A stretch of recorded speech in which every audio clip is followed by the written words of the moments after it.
Paz do Senhor Jesus Cristo a todos. Um excelente dia de paz, de bênção de Deus. Estamos aqui nesta reflexão para um teste, na verdade, de alguns microfones. Haja vista que tem tido um corte na minha fala durante esses dias. Algumas pessoas têm falado sobre isso, então pegamos outros microfones para fazer um teste. E aí, claro, vamos aproveitar e deixar uma reflexão de Deus para a sua vida. Eclesiastes, capítulo de número 3. Verso muito conhecido, por sinal, quando se fala de tempo, lembramos logo de Eclesiastes, capítulo 3. Eu quero compartilhar apenas o verso de número 1, que diz assim: para tudo há uma ocasião certa, há um tempo certo para cada propósito debaixo do céu. Um tempo certo, um tempo determinado por Deus para todas as coisas. Quando nós falamos de um tempo determinado por Deus, a palavra tempo, neste texto de Eclesiastes, do hebraico Zema, significa uma ocasião estabelecida. Deus apontou, determinou um tempo específico para cada coisa debaixo dos céus. Ou seja, tudo ocorre dentro do tempo de Deus. Deus, ele é aquele que não se atrasa e nem antecipa. Ele chega sempre no tempo certo, na hora certa. Isso é um tempo específico, um tempo determinado. Um tempo que foi apontado por Deus. Quando falamos de tempo, também nos lembramos de crono, daí veio a palavra cronologia, né? Cronos é um tempo que nós contamos, um tempo de relógio, um tempo de calendários, tempo comum do dia a dia que nós comumente usamos para resolver as nossas questões, para estabelecer limites e etc e tal, daquela rotina do dia a dia. Isso é a palavra cronos, né? Do grego cronos, tempo, cronologia, mas há também um termo usado que é o kairos para tempo. O kairos é diferente do crono. O cronos é um tempo que o homem faz, o homem limita, o homem determina. Por exemplo, você diz, eu vou almoçar às 12 horas. Você já programou o seu almoço, vou dormir às 20, 21, 22, etc e tal. Você programa aquele horário, aquele tempo, de acordo com o seu relógio. O kairos é o tempo de Deus e não do homem. Não é um tempo limitado por relógio ou por calendário. O kairos é um momento especial, oportuno, específico, determinado por Deus e não pelo homem. O homem determina o seu horário, mas o cronos é diferente. É Deus quem determina e esse tempo ele não pode ser medido pelo homem, por ser o tempo de Deus. E o tempo de Deus é diferente do nosso tempo. O homem, ele faz o seu cronograma, o seu programa, mas o tempo quem determina é Deus. O homem faz seus projetos, mas o tempo certo sempre é apontado por Deus, determinado por Deus para todas as coisas. No mesmo capítulo 3 de Eclesiastes, versículo 17, Salomão diz que há um tempo determinado para todo propósito debaixo da terra e para toda obra. Há um tempo específico para todas as coisas. Aí ele fala tempo de plantar, tempo de colher, tempo de nascer, tempo de morrer e etc e tal. Tudo isso é um tempo, e esse tempo, por exemplo, de nascer e de morrer, não somos nós que determinamos. Deus é quem determina o tempo. Nós não sabemos de absolutamente nada. E aí no capítulo 8 desse mesmo livro de Eclesiastes, versículo 6, Salomão diz que há um tempo para todo propósito, há um tempo para todo o momento, para toda obra, há um tempo determinado para todas as coisas. E esse tempo é o tempo de Deus. Deus é quem determina o tempo. Nós estamos acostumados e vivemos numa era fast food. Nós queremos tudo agora. É como se fosse tudo enlatado, tudo bem rápido, tudo bem automático, porque estamos vivendo esta era, a era do fast food. Tudo para nós tem que ser muito rápido, porque o tempo já não existe mais. O nosso tempo já não dá mais tempo para viver esse tempo. É incrível como antes acostumávamos fazer as coisas e sobrava tempo para fazer as coisas que nós tínhamos programado, porventura, para o amanhã, para o outro dia.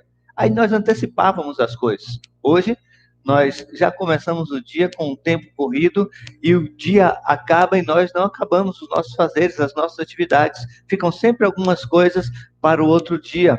Isso quer dizer que o tempo está mais corrido? Para nós está, muito embora as 24 horas continuem sendo as mesmas coisas. Mas para nós não. Parece que esse tempo está voando e é uma realidade absoluta. Mas, em se tratando de tempo e tempo de Deus, nós precisamos aceitar que o tempo de Deus, ele é soberano, ele não é o nosso tempo.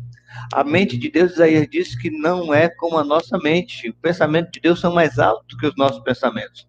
Portanto, aquilo que queremos agora, aquilo que queremos já, Deus pode não estar querendo agora e aí não vai acontecer. A resposta de Deus pode ser sim, pode ser não e pode ser espere. E o espere muitas vezes causa ansiedade em nós, porque nós queremos agora, queremos já. Quem não se lembra quando João foi exilado lá em Patmos, em 95 depois de Cristo? Quanto tempo João Batista passou lá? Por que João Batista passou e os outros morreram? Porque Deus tinha um propósito na vida dele para que ele escrevesse o Apocalipse, a revelação, e as suas cartas também. Né? Até o 14º ano ele ficou lá exilado, foi o tempo oportuno de Deus, o tempo Kairos, o tempo oportuno de Deus, para que João pudesse escrever as suas cartas e escrever o Apocalipse, a quem nos primeiros capítulos destinou ao anjo da igreja, falando sobre as igrejas, as 7 igrejas da Ásia. Tudo isso foi um tempo específico dado por Deus para que ele pudesse escrever o Apocalipse. Então ele estava ali exilado. Exilado, ele poderia estar angustiado, mas não, ele estava realmente sendo tratado por Deus e usado por Deus para escrever o Apocalipse, para que nós pudéssemos reger as nossas vidas, para que nós pudéssemos entender que o tempo do Senhor, ele é prioritário em nossas vidas, ou pelo menos deve ser. O tempo de Deus, ele deve ser realmente soberano em nossas vidas, porque o tempo é dele e não nosso. Imagine que quando Deus chega para Abraão, ele diz: Abraão, sai da tua terra, lá em Gênesis 12, né, a partir do verso 1, da tua terra, da tua parentela, e tu vais para um lugar que eu te mostrarei.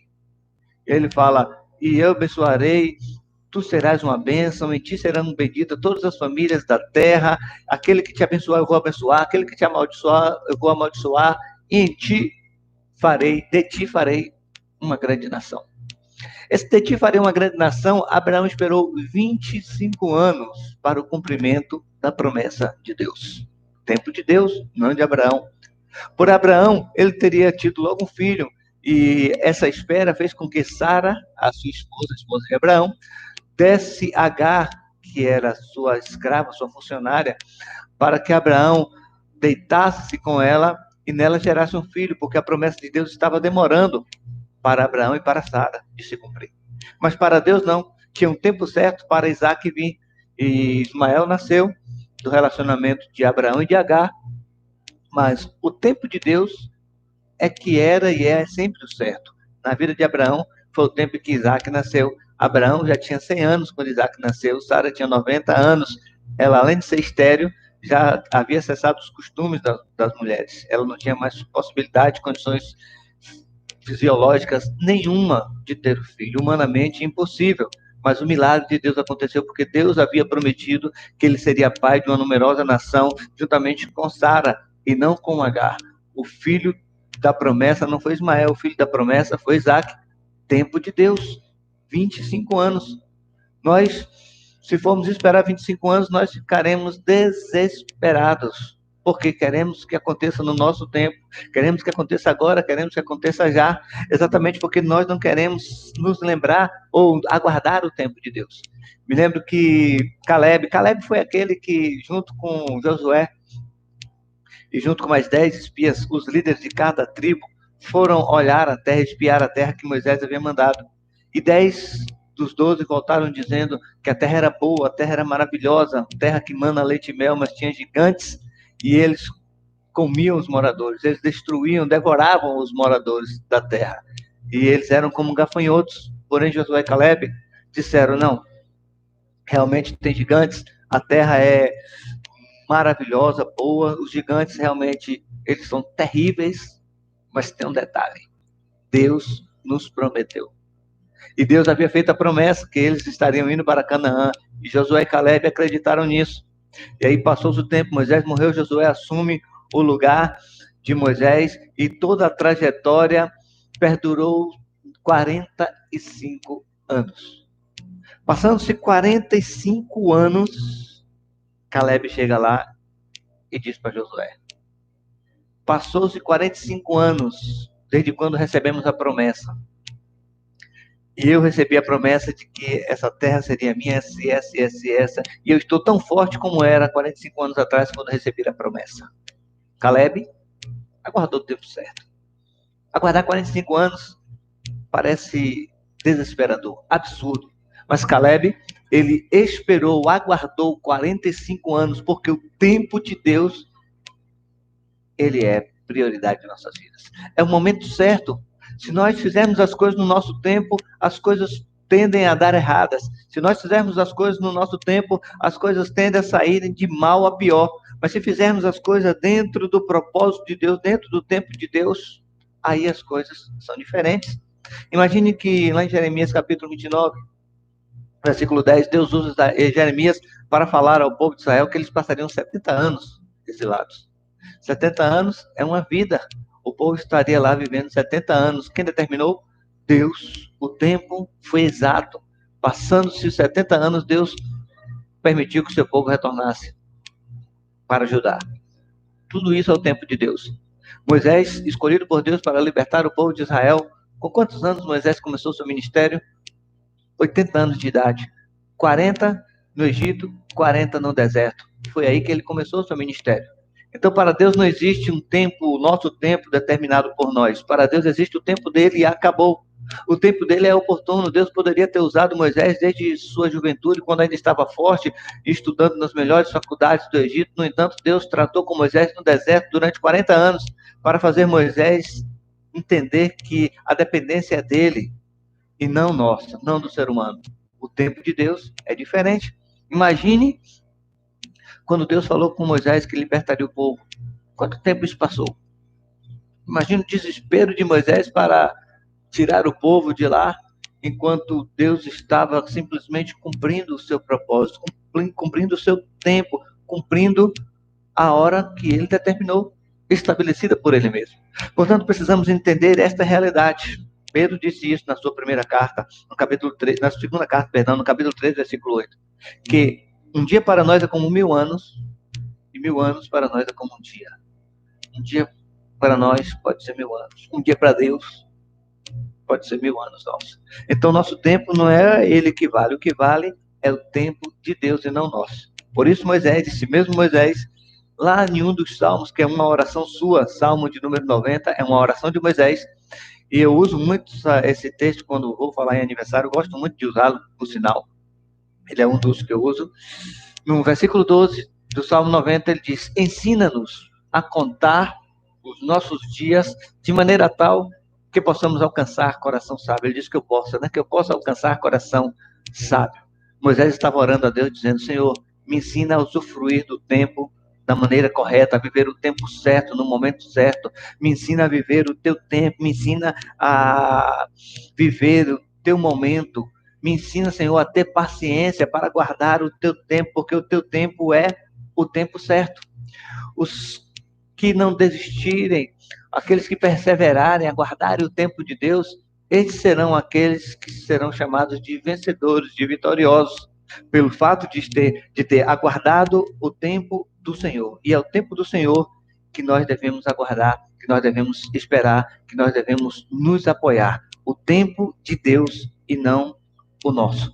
Sede, pois, irmãos, disse Tiago, e eu encerro aqui no capítulo 5, versículo 7. Sede, pois, irmãos, pacientes até a vinda de Cristo. Vede que um lavrador espera o precioso fruto da terra, aguardando com paciência até receber as primeiras e últimas chuvas. Então, espere o tempo de Deus. Amém? Espere o momento de Deus. O momento de Deus não é o nosso, não é o seu, não é o meu. Eu quero agora, mas Deus está nos ensinando lições importantes nesse período. Marta e Maria mandaram chamar Jesus. João capítulo 11. E Jesus demorou de chegar lá. E quando Jesus chegou, Marta e Maria, ambas disseram: se tu estivesses aqui, meu irmão não teria morrido. O tempo de Marta e Maria era aquele. Jesus tinha que chegar em tempo de curá-lo. Mas a bênção que Jesus tinha para Marta e Maria era muito maior e para toda aquela população. Jesus não apenas estava pronto para curar Lázaro, ele estava pronto para ressuscitar. A bênção foi muito maior no tempo de Jesus, porque se Jesus viesse no tempo de Marta e de Maria, seria apenas uma cura. Mas no tempo dele, foi uma ressurreição.